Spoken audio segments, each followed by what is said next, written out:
know that there are in the minority community in New York, the African-American community, particularly up in the Harlem area. We had Percy Sutton. We had, up from that part of the world, we had, of course, Adam Clayton Powell. Are you in that tradition of political leader? Absolutely. Adam Clayton Powell was my hero. Percy Sutton has been one that I've loved and have received support from and have supported him all of my life.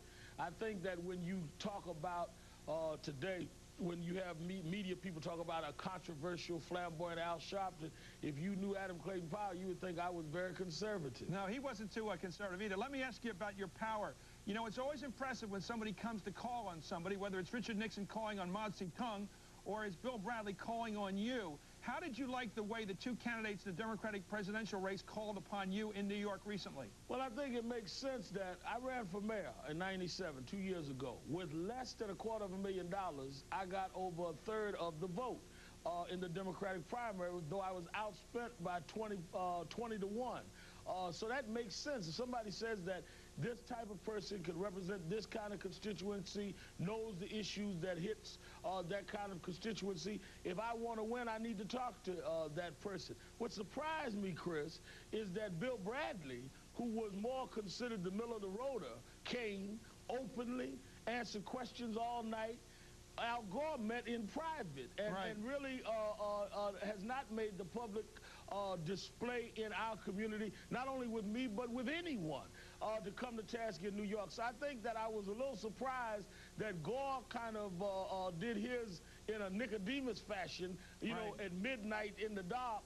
And well, you're using metaphor because it was an unscheduled afternoon meeting at that liberal New Yorker from what, Upper West Side guy, right? Yes, and I think that that's what surprised me, and I would hope that Mr. Gore does what Mr. Bradley does. In fact, Mr. Gore has challenged Mr. Bradley to several debates. They've done one. I challenge on your show that Gore and Bradley should debate in Harlem. If they want the black vote, they should come to the black community, have a town hall meeting, and debate in front of the black community. It doesn't even have to be at my headquarters. Well, but you want it at the Apollo Theater? I mean, give me an address. Tell us where they're invited. It could be at the Apollo. It could be at CCNY.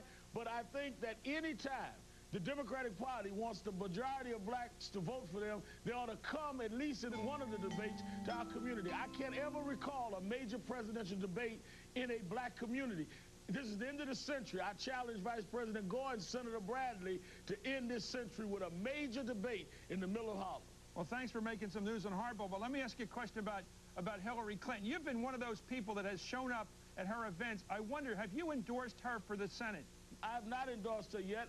I've said that Hillary Clinton, like any other candidate, should come before the community, answer questions, and based on that, we would make support. Just because we're anti-Giuliani, and I think Mr. Giuliani would be terrible in the Senate. That does not mean that we have forfeited our right to question and hold accountable his opponent. Every candidate in 1998 for Democratic statewide office, whether it was Senator Chuck Schumer or Attorney General Spitzer, came and did that. I've asked Mrs. Clinton to do the same. Reverend Sharpton, you said, I believe with some pride, that you're a native-born New Yorker. Does it bother you that a woman comes into your state and all the New Yorkers lay down before her like serfs, and she's some visiting royalty that you're going to make your senator? Don't you want a native New Yorker like yourself as senator from New York? Well, I would rather have an out-of-town person that's going to do what is good in the Senate than somebody born in New York that's going to do what's bad. But again, I think they ought to answer questions. But I think Robert Kennedy. I remember Robert Kennedy came to New York and ran. He was a good senator. So he grew up in Bronxville, didn't he? I'm not as disturbed about where Mrs. Clinton grew up as I am about young people growing up that are right now not getting the proper education in public schools in the city that Mr. Giuliani controls with an iron hand. Well, I'm more concerned about that. Reverend Sharpton, let's come back and find out what you really think about Rudy Giuliani in New York City. We'll be back with the Reverend Al Sharpton.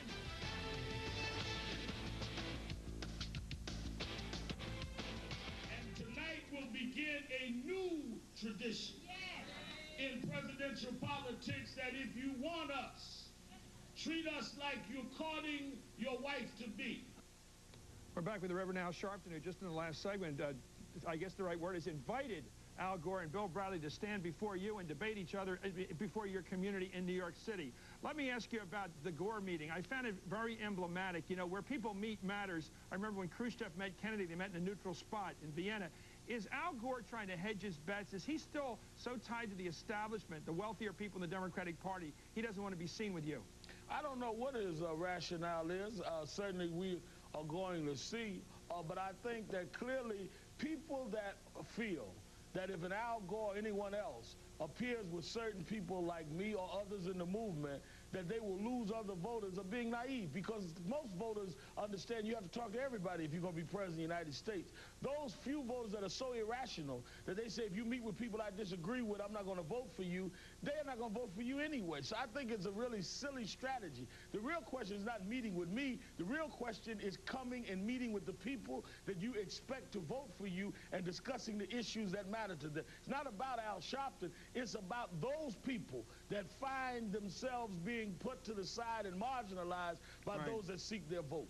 Why is it that, let's talk about crime in New York City. I know that the Republicans went on the crime issue, but we've got to talk about it with you. It seems to me that if you look at any of the FBI statistics nationwide, and I'm sure they're true in New York, the largest victims of crime, especially homicide, are African Americans. That's correct. Why aren't you just as tough on crime as Rudy Giuliani, or are you?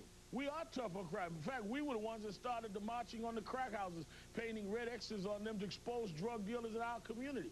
But we see crime as crime. We see it criminal if a policeman sticks a plunge in a man's rectum. That's a crime, too. So I think that you can't have crime where you only fight criminals in blue jeans and excuse criminals in blue uniforms. Well, that's a good line, but the fact is, you know, there were 17,000 murders in this country last year, and a lot of people like me, when we go to New York these days, find it a lot nicer than we used to find it. You can walk around with your teenage kids late at night, go to a movie, go get a cup of coffee, hang out at a bookstore, and you don't feel like there's somebody right behind you. The subways don't smell like pee anymore. There's something better in New York. You don't give them any credit for this, do you? I think that that's all wonderful. I might remind you, crime was going down under his predecessor, Dave Dinkins. Okay. But crime is down in Washington, D.C., but police brutality is not up. I do not think that we have to have police brutality in order to bring crime down. I congratulate the police and the mayor for bringing crime down. What I also say, though, is learn from San Diego, California, learn from Washington, D.C. on how you bring it down without the police becoming criminal themselves. I also say unemployment in New York is higher than the national average. Poverty is higher. So whereas he has excelled in one area, he has not excelled in other areas. You have to deal with a mayor's total picture, not just the one area that he wants to keep giving people. He will not be in the U.S. Senate if he were to win, and I hope he doesn't, just dealing with crime. He'll be dealing with foreign affairs. I agree. He'll be dealing with social policy, and he has failed in a lot of that in New York City. You know, I believe it's real what you're saying, and I believe that there's real anger, particularly in the minority community, about being shoved around, in a sense that you're getting shoved around at the expense of your rights and everything else.